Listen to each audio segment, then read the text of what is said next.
Hello viewers, today we are going to discuss the topic ECT, which is electroconvulsive therapy.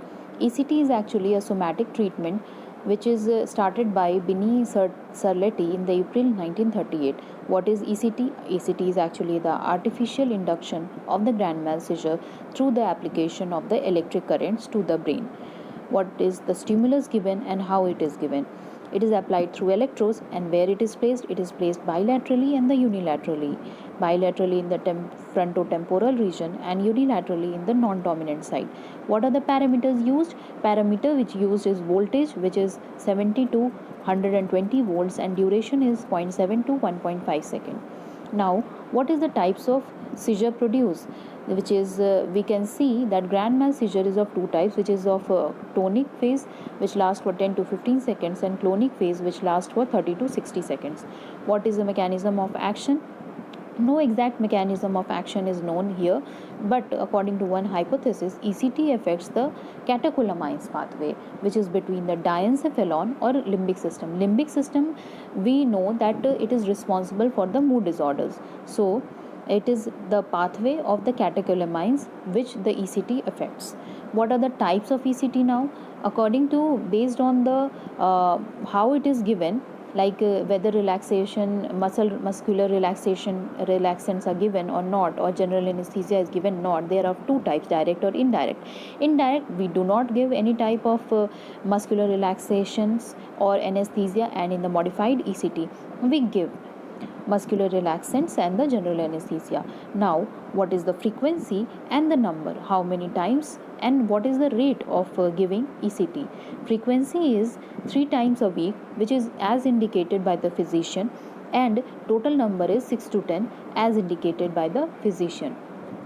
Then application of electrodes, either unilaterally or bilaterally. So bilateral electrodes, it is placed, where it is placed, the location you have to clearly note that when you are drawing a line from the lateral canthus of the eye to the tragus of the ear, this imaginary line will be having a midpoint. From that midpoint to we have to take 2.5 to 4 centimeter above, and there you have to make a point where now here the electrodes are kept. Okay, now unilateral electrodes is the electrodes which is placed only one side of the head. Now we can say which is the safer.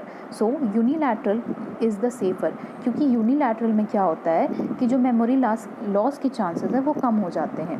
फिर indications आपको क्या याद रखनी है? Major depression.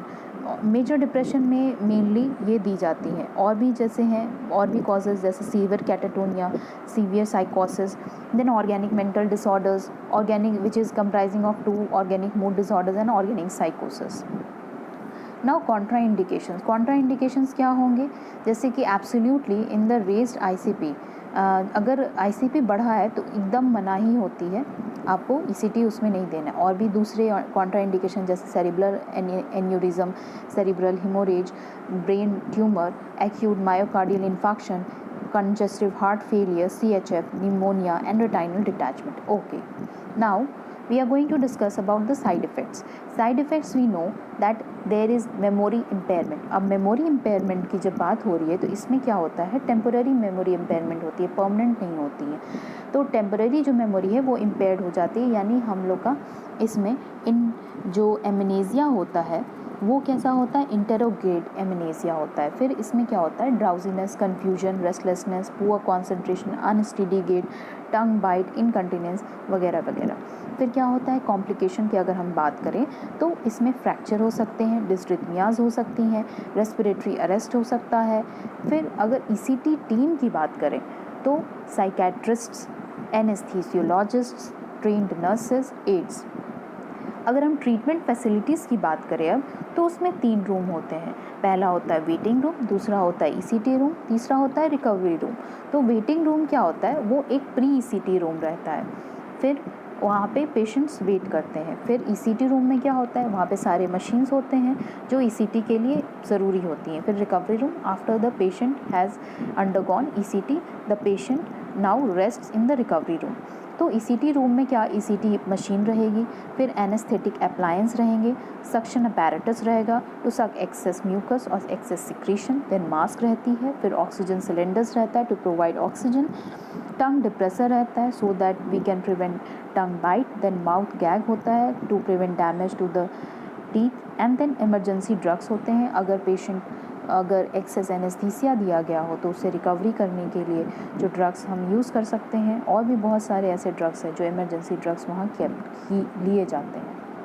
अब हम चलते हैं रोल ऑफ नर्सेस की तरफ। तो सबसे पहले प्री ट्रीटमेंट इवैल्यूएशन हम लोग जो लेते हैं उसमें क्या करते हैं, मेडिकल हिस्ट्री और साइकेट्रिक हिस्ट्री उसकी देखते हैं पेशेंट की, फिर पेशेंट का नॉलेज असेस करते हैं, फिर इन्फॉर्म्ड कंसेंट जो रहता है वो पेशेंट से साइन करवाते हैं, फिर जो वाइटल साइंस रहता है वो पेशेंट का नोट करते हैं। पेशेंट को हम लोग 4 से 6 घंटे तक एम्प्टी स्टमक रखते हैं, और जो डाइज़ेपैम, बार्बिट्यूरेट्स और एंटी कन्वल्सेंट्स की दवा है उनको हम लोग विदहोल्ड कर लेते हैं, कुछ समय के लिए उन्हें नहीं देना है जब तक ईसीटी ना हो जाए।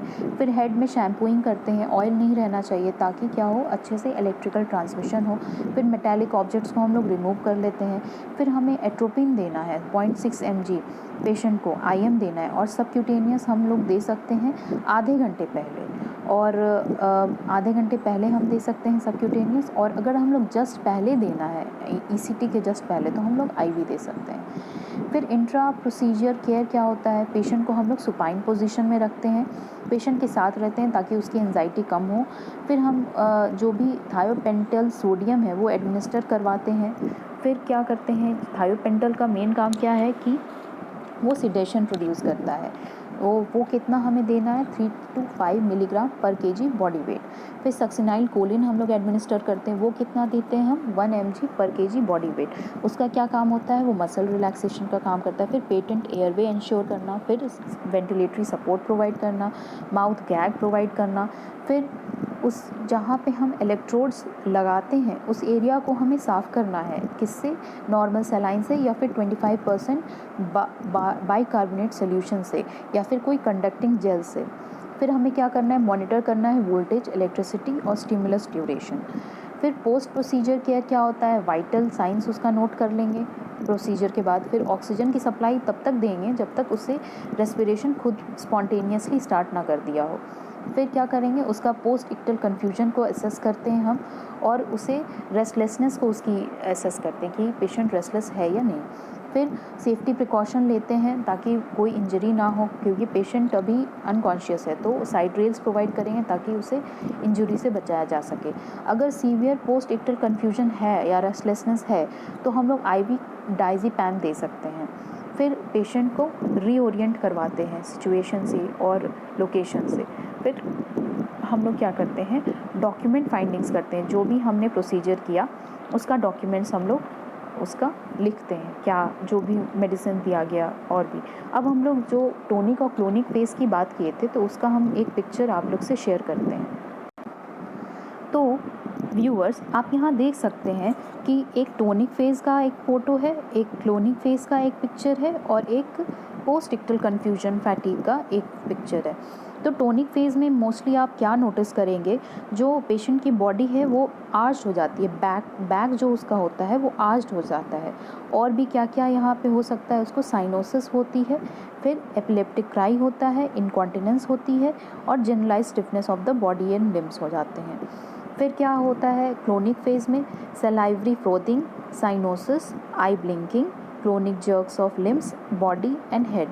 नाउ पोस्ट इक्टल कन्फ्यूजन में जो हमने देखा था कि पेशेंट को पोस्ट ट्रीटमेंट में हम ये चीज़ उसका चेक करते हैं और डाइज़ेपैम देते हैं अगर सीवियर हो तो उसमें क्या हम देखते हैं कि लिम्स और बॉडी लिम्प ना पड़ गई हो। तो आज का ये जो टॉपिक था वो था ईसीटी के बारे में। ईसीटी आप समझ चुके हैं, ईसीटी क्या होती है, कब दी जाती है, किन पेशेंट में दी जाती है, और हमें नर्सेस को क्या क्या सावधानी बरतनी चाहिए ताकि ईसीटी प्रोसीजर अच्छे से हो।